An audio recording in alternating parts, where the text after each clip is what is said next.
we're getting into some of these questions that you guys have been asking me in this little Q&A today. Some of them are just going to be the raw, honest truth about certain things. Some of your questions are really spicy. Some of them are things that I've never talked about on this channel that are quite difficult to talk about, actually. So we're going to get into all of that. No, and then Georgie's here too.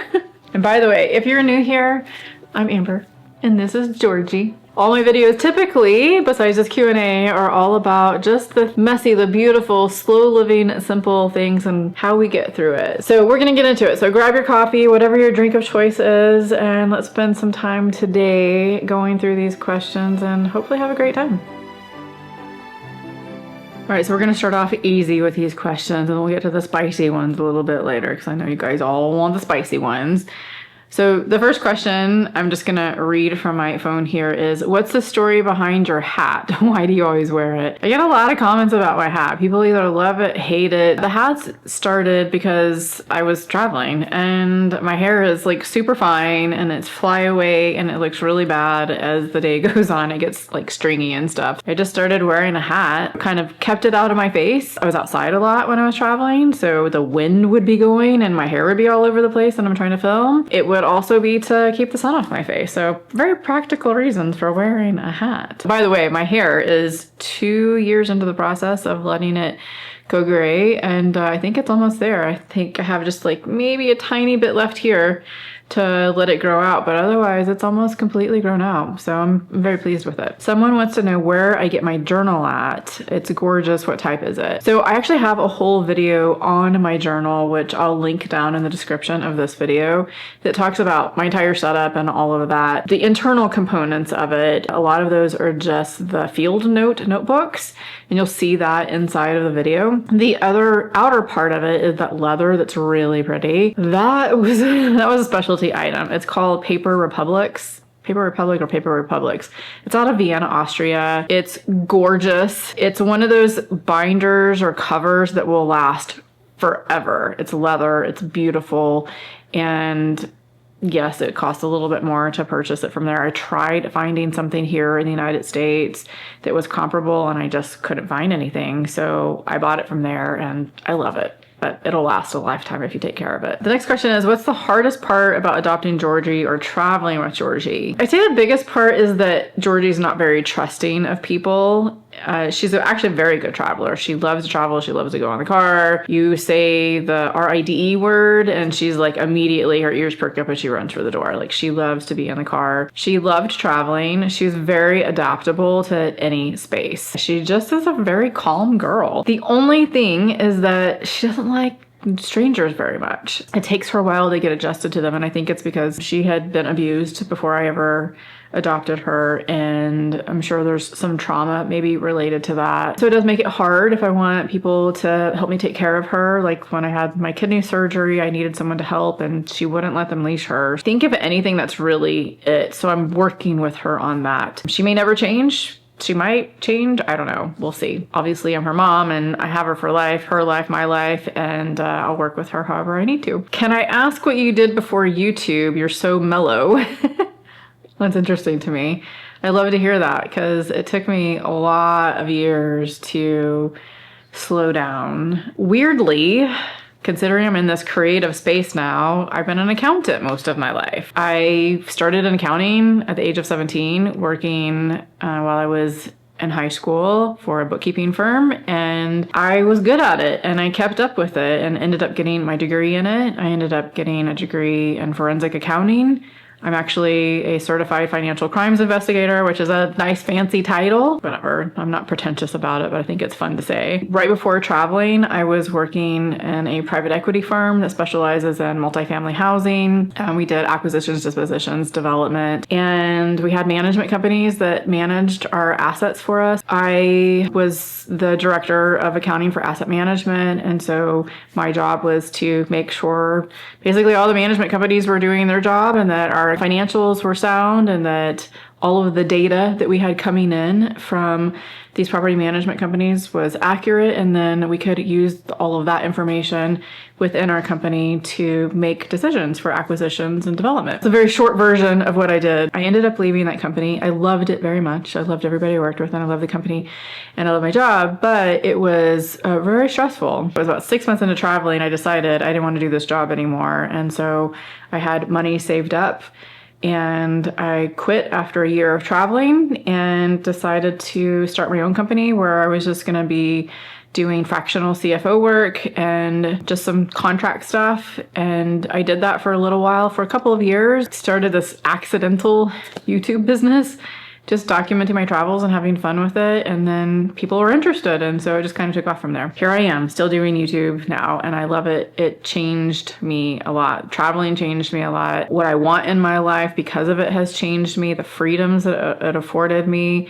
And then starting this business, this super creative business. It took a lot of time to get to the mellow part, but that's part of my whole like simple, slow living, which was what traveling helped me with, and really enjoying life to its fullest rather than feeling like you're always on the go in a job. YouTube is my job now, and sometimes it has its own set of stressors as well, but nothing like what I was doing before. But it feels really good to me. I love what I do now. And speaking of my YouTube business, one of the best things is partnering with brands that I absolutely love and use. But don't click away, please. You don't want to miss this. Bluetti, the sponsor of today's video, has this amazing new crazy thing that they're doing that's actually inside of this box. So Bluetti sent over this Elite 10 portable battery bank. And honestly, I was a little confused when I got this because I thought, is there really a portable battery in here? It's so tiny. That is the thing that makes this very unique. So let's unbox it together and see what we have. Oh, this is the little surprise. I'm gonna get to it in just a second.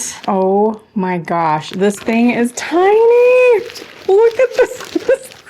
It's so cute. Look, it fits in the palm of my hand. I'm obsessed with how small this is. I already know what I'm gonna use it for. I'm gonna call it my baby battery because it's the smallest of all of them. Our power cords. Cute road trip sticker too. Anytime you buy a Bluetti Elite 10, it's gonna come with this mystery card. Every month, they're going to draw a winning combination of numbers. So it will have a suit and a number on it. And if your number comes up, you win. So when you buy your Bluetti Elite 10, make sure you keep your card, even if you don't win that month, because you could win in subsequent months when they do the drawing. If you have the winning card combination, you're gonna get a special prize, and they have a grand prize coming in January, which I don't even know about just yet. They haven't even announced it. Every month, Bluetti will pull 2 winning combinations. They've already drawn for this month in November, and that winning combination is a 9 and an A. This is the mystery card. It's like getting a lottery ticket with your purchase, except this lottery ticket powers all of your devices. So let's talk about this little guy and all of its features. First of all, it's 128 watt hours and 200 watts of AC output. It also weighs less than 4 pounds. It's so easy to carry around. Now I just have this in the palm of my hand, but it has this little carrying device. Look, 2 fingers, that's it. And just for size comparison, this is my iPhone 17 Pro. So you can see what the size is compared to this. Another amazing thing about this is that it's airplane friendly. There's going to be no more hunting for outlets when you're at the airport, especially if you work on your laptop a lot. You can plug it right in here. This would have been amazing when I was flying from New York to Nevada this last couple of months, because I was literally like monitoring my phone battery. It just kept going down and down, even though I had it on airplane mode. So this would have been perfect for that. The recharge time on this is 70 minutes when it's plugged into the wall, which is insanely fast. The other way you can charge this while you're on the go is via your car. You can power up to 6 devices at once. You've got 2 USB-C ports, 2 USB-A ports, a DC outlet, and a full AC outlet. So I can charge my phone, my laptop, my camera batteries, and still have ports left over. Oh, and it has a built-in LED with 3 modes. There's a cool white for working, there's a warm glow for ambiance, and an SOS mode for emergencies. You can get up to 50 hours of light from this thing when it's fully charged. It's easy to carry around if you wanted to use it for a flashlight while you're camping. This has a 10 millisecond UPS backup. So if the power goes out, which mine did twice last week, my computer would have never known the difference. It still would have been powered on. Instead, it powered off, which can damage your your computer. And the durability of this, it has 3,000 charge cycles and a 3-year warranty. So if you're interested in getting the Blue Yeti Elite 10, what I'm calling my little baby battery, and the mystery card with the monthly prize drawings, and make sure you click that link in my description box to get your very own palm-sized Blue Yeti portable battery. And if you are one of the lucky winners for the monthly prize drawing, please leave me a comment and let me know. I want to know if one of you guys are the ones that won. Do you ever feel guilty for living slowly in a hustle culture world?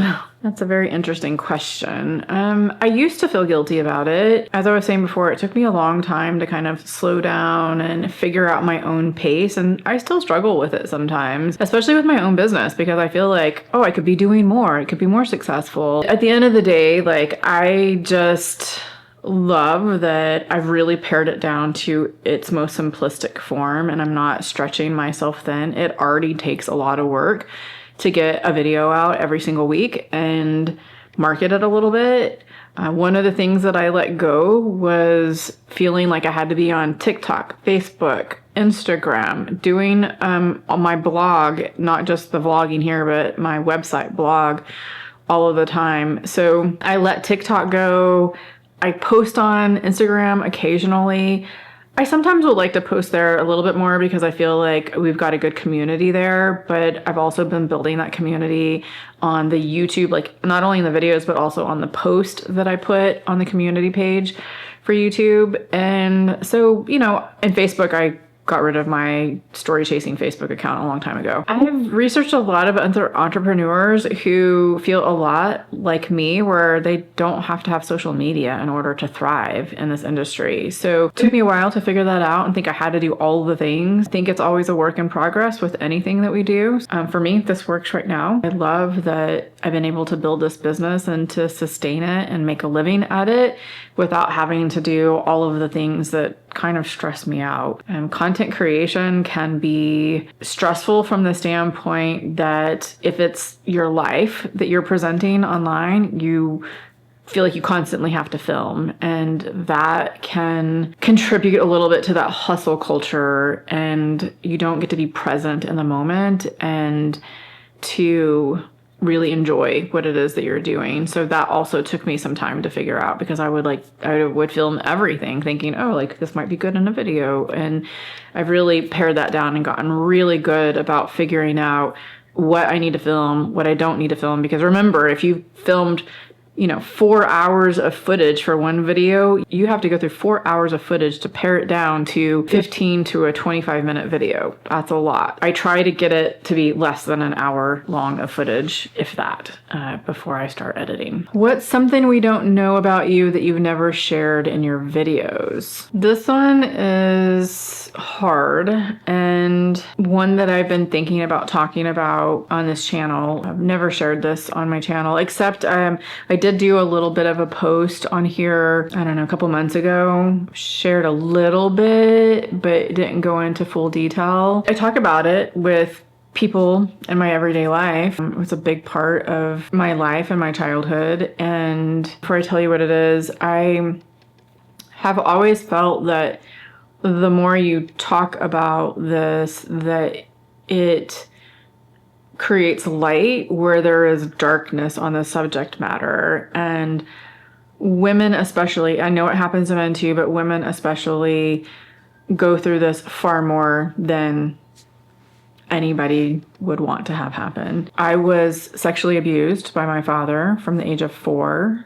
to 14. My first memory in my life was of him sexually abusing me at 4 years old. I didn't talk about these things publicly on here for the longest time because there was a part of me that was just like, do I really want to go there? Once it's there, it's out in the open, it's in public. But I feel like it's an important topic to discuss, and I'm by no means ashamed of it. I didn't do anything wrong. My parents are still living, and I know sometimes they watch this channel. I thought to myself, why am I protecting them?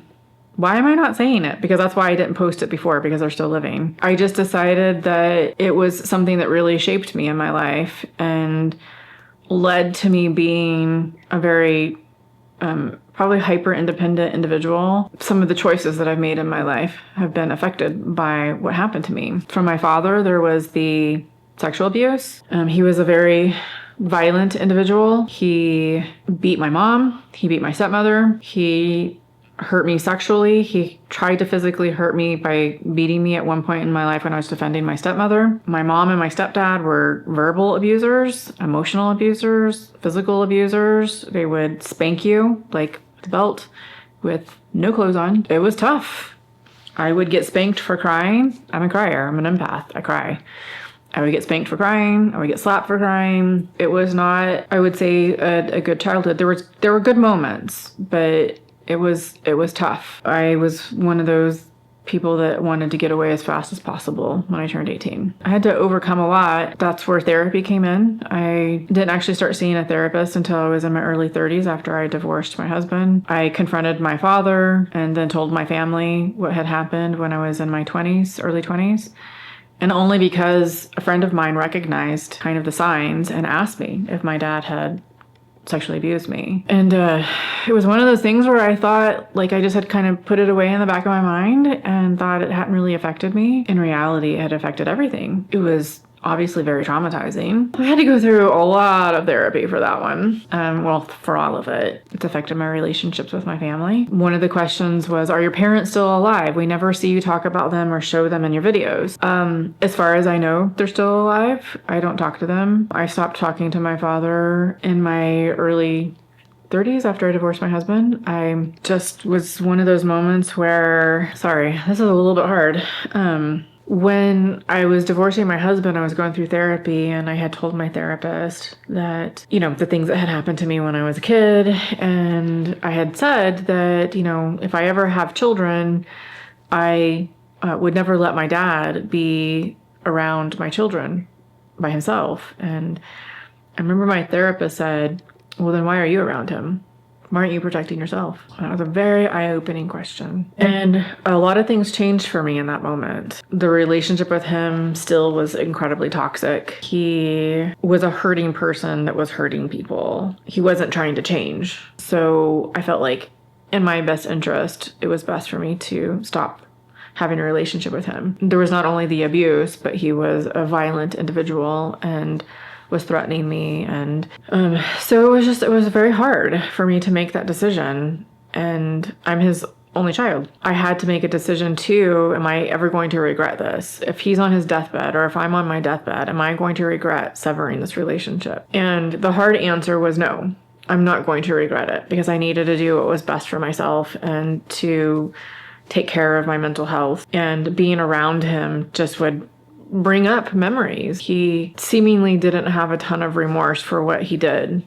He excused a lot of it away. Then I found out that my mother knew about it. My mom and my dad divorced when I was a year old. They hated each other. They didn't really talk to each other. So my mother admitted to me when I was in my early 30s, when I was going through the divorce and telling her that I'm not having a relationship with my father, she knew about the sexual abuse. Apparently I had told her about that situation when I was 4 years old, and she said something to him about it, and he denied it at first, but then wrote a letter to her and admitted to what he did. But she still allowed me and my sister's my half-sister, to go over there. It's not his child. But she still allowed us to go over there. Like, what mother does that? It's insane. Absolutely insane. There's a lot more to it than that with my relationship with my mother. But needless to say, my mother never had my best interest. She didn't protect me as a child. She allowed us to still go over there knowing what he did and that he could continue to do it. And it wasn't long after that that I decided that it was in my best interest to not have a relationship with my mother. And it was really hard because of how it also affected our family and my relationship with my sister, which is now also non-existent. But when I moved back to Texas, my sister had been for years trying to get my mom and I back together and have a relationship, and would say that she had changed, and she didn't. I would actually talk to my mom. There's a couple of times that I talked to her, and I tried at one point to have a relationship with her because she did seemingly feel remorseful and apologize for things. But then the pattern still kept continuing, and I just decided that this wasn't worth it at all, and I needed to stop. about a year into that. I didn't talk to her again after that. And my sister would continue to try to force this relationship, and it got worse when I moved to Texas, and she would make a lot of comments and things that were harmful to try to get me to have a relationship with my mom. I would ask her to stop, and she wouldn't stop. At that point, it's abuse. When someone continues to do that, it's incredibly toxic. And as much as I love my sister, it was very hard for me to continue with the way that it was going because she couldn't recognize what she was doing. I love her very much. I still do. My beef is not with her, it's with my mom and my dad. But she still is in a relationship with my mom. One thing that he did has affected 3 relationships in my life, plus the extended family. People ask me, do I have family around? I don't, because of that. I don't have a relationship with my mom and my dad. That was really heavy. I share things that I know that sometimes they can be very vulnerable and opens me up a little bit, but it is a big part of my life and something that I never shared on here. And it actually feels freeing, for me to talk about it. I know so many of us have gone through these things. I just want people to feel like that they're not alone, that they don't have to do this alone. We can talk to each other. There's therapy out there. There are things that you can do to get through it and help. And I'm not saying get through it in a bad way. Like, you'll never get over it. That's one thing that, some people in my life have said, oh, Amber, it's so long ago, you should just get over it. Okay, you're never over it. Never. But you can move through it. And there's light at the end of the tunnel. It's not something that has to show up in your life every day and think about. It's not for me anymore. I've come to terms with what happened, and I can't change it.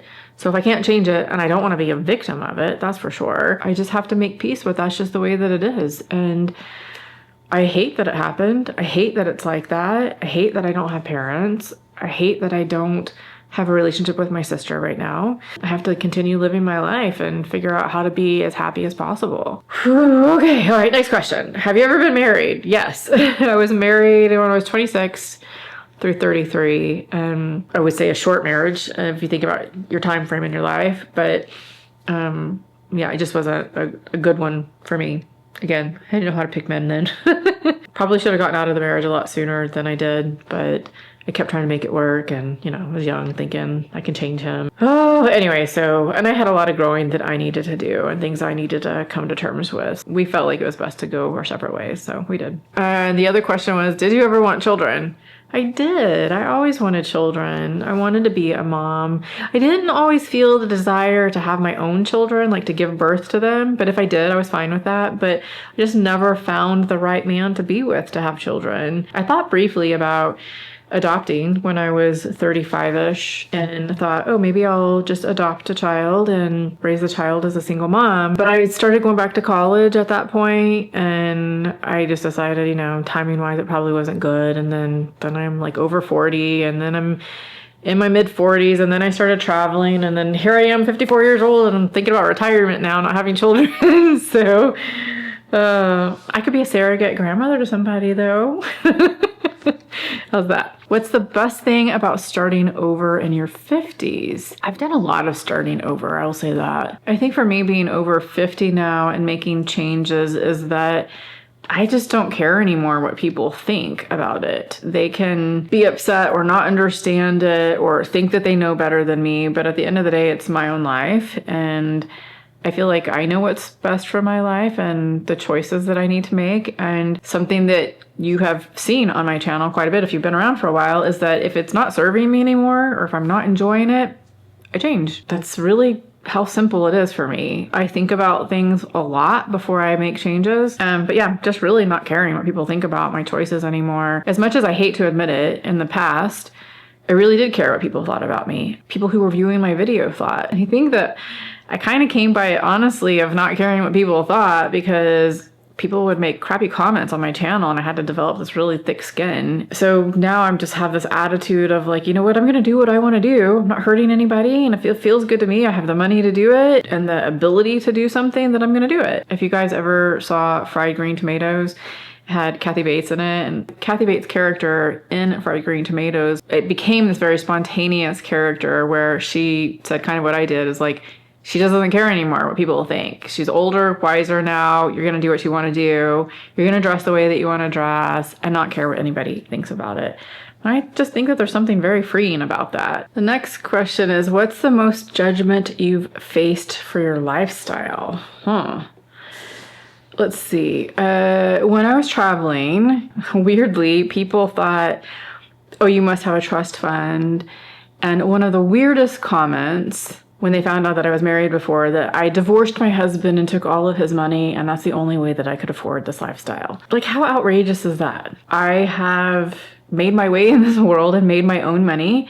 Quite the opposite. My husband took my money, did some very bad things. So yeah, I made all of the money myself and afforded this lifestyle on my own. Imagine that, a woman affording this lifestyle. Bizarre, isn't it? Really, really crazy that we can do that. I'm being a little facetious right now, but I think it's actually insane that people say things like that. The other thing on top of that is that weirdly people will say, oh, YouTube isn't a job. You're just mooching off of people. Content creation isn't a job. Or you should just go get another job. Again, I don't understand that. YouTube is a job. You can make money at this. You can make money at content creation. I think people pretty much know that. There's a lot of people out there that make money doing content creation. How do you deal with trolls and criticism? Oh yeah. I didn't used to be very good at it. It really got to me. There was one time I remember someone said early on, like, you should expect this. You put yourself out there, you should expect trolls to show up and judge you, complain about you, rip you to shreds, whatever that is. Intellectually, understand what that person is saying, but from a human standpoint, that is not my expectation, that we as human beings should rip each other apart. That's not my expectation.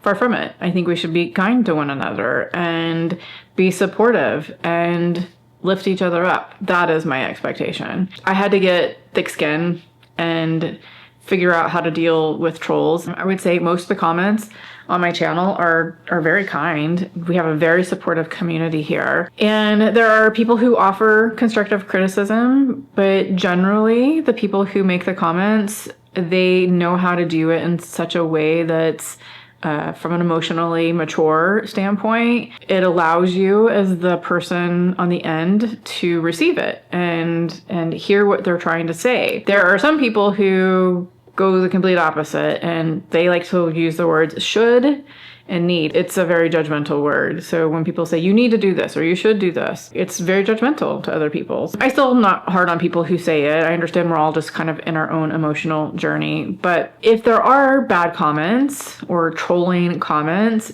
used to I would respond with, you know, whatever I thought would change their mind. And then I adopted it because I realized, like, I'm not going to change their mind. Then I would say the comment, I like literally had this copy and paste comment, and it would be, kindness always wins and this wasn't kind. And now I just hit ban because I just don't even deal with it anymore. I'm at the point where, like, if you're going to be nasty like that, then you're going to be nasty in other comments, and I don't really want to have to manage that all the time. So I just hit ban and they're gone and I don't have to see it anymore, and you guys don't have to see it anymore. And part of that too is because some people will say, oh, well, you should just leave it. Like, you guys, the subscribers and viewers who have been on here and are so loyal and understanding, will go in there and just kind of police the comments yourself and respond to them. But that's not what I want. I don't want you guys going in and fighting with these people and taking up for me. And it has happened. I see you guys do it. And I'm so thankful, by the way, that you stand up for me. I really do appreciate it. However, I want this to be just a very calming, good environment for everybody where you don't feel like you have to do that. You know, nobody should have to do that.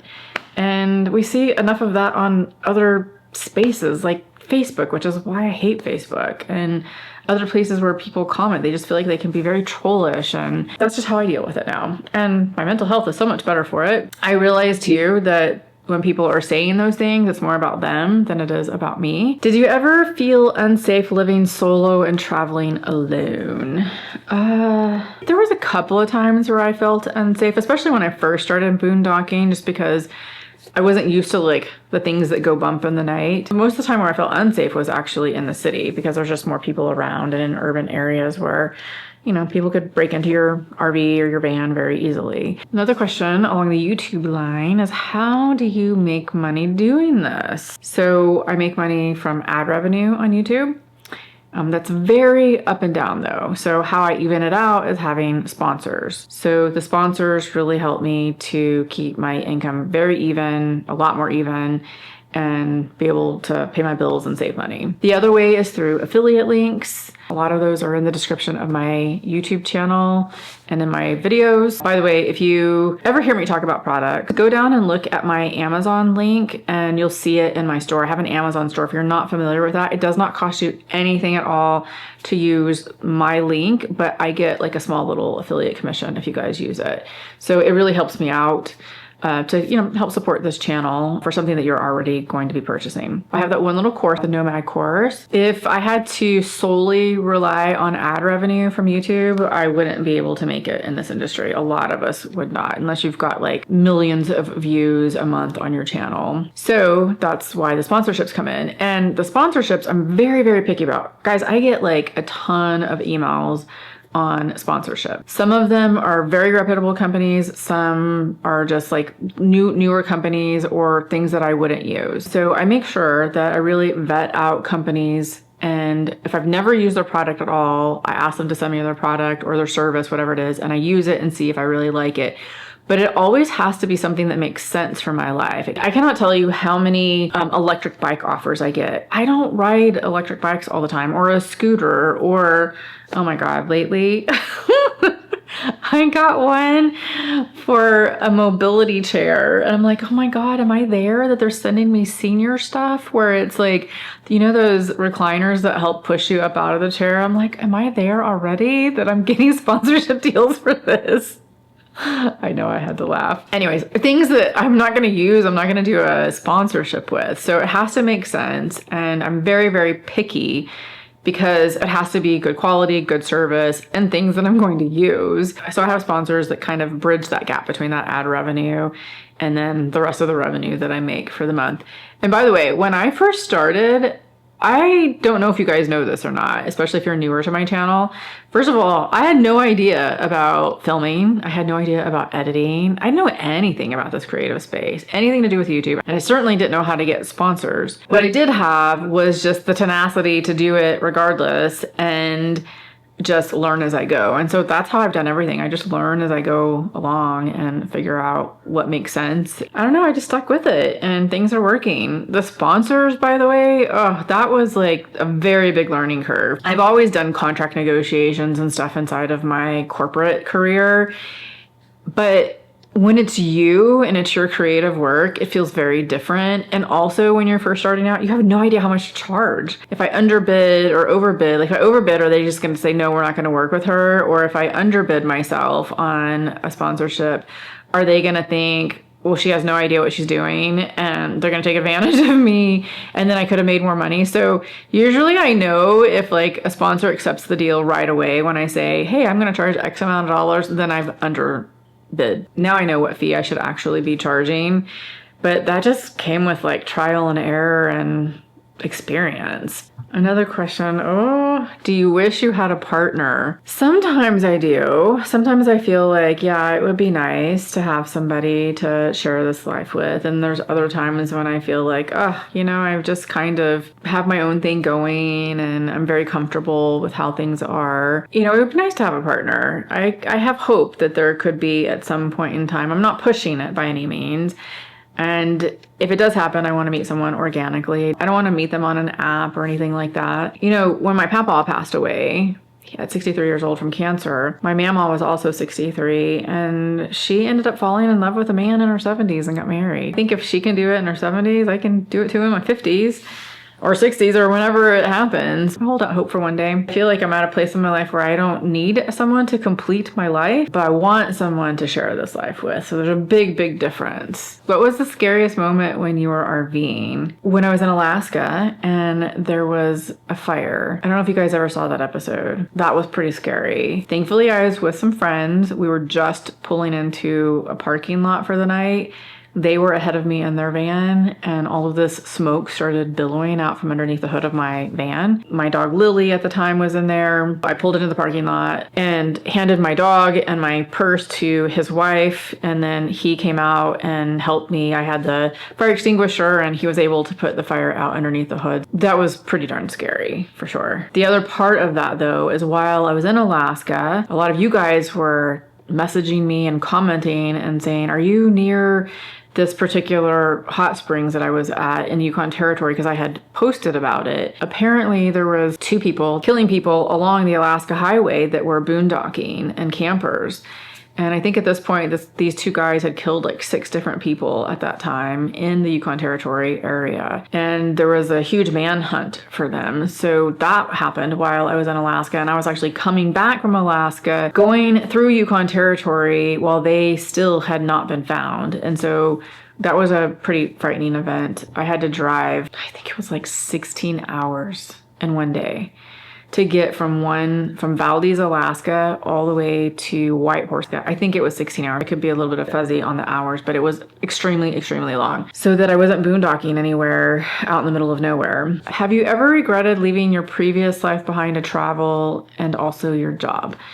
Nope, never have I regretted it at all. The only thing I would say maybe I regret, but hindsight is 2020, is selling my house. My house is valued at $400,000 more than what I purchased it for when I sold it nowadays. So it would have been nice to have that extra money in my pocket. I've changed so much in very, very positive ways from having traveled and made the choices that I made, and even leaving that job. And I found this amazing creative side of myself that I really enjoy and love. So I think, yeah, I don't regret any of it. It's been a wonderful experience for me. And I was able to discover a part of me that I didn't know existed. What's something that you're working on that scares you? Oh, I debated whether or not I actually wanted to say this on here, because I'm still not 100% sure that I want to do it, mostly because of the time commitment, but it's been brewing for a while. So it actually started with you guys. I've been asked so many times, way more than I can count, if I'm ever going to write a book. And at first I was like, why would I write a book? Like, I have all of these videos. Like, why would someone want to read the book? I don't know. There's a part of me that actually really wants to do it. I've been thinking about it more and more seriously, and I've started to put a little bit of an outline together of what that might look like. So I've never written a book. I don't know the first thing about writing a book. I love to write, but I've just never done anything like that. I don't know. What do you think? What would I write about? What would you want to know that's different from doing the videos? I mean, I know a book can be different from videos, and it would be more like a memoir, if you will. It feels awkward to me a little bit. What do you think? What would it be like? What would you want to see in it? I would love to hear your comments. But again, I'm not committing to anything, so please don't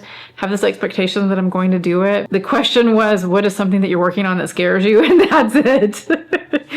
So we'll see what happens with that. So there you have it. It's kind of the real honest answers to some of your questions, and some of which, I don't know, I didn't really expect, and were probably a little bit harder to answer. But you make me think and make me really dig deep. So I thank you so much for being here, and as always, supporting Georgie and I and our little life and how we're doing things differently these days. So you guys take care, and we'll see you in the next video.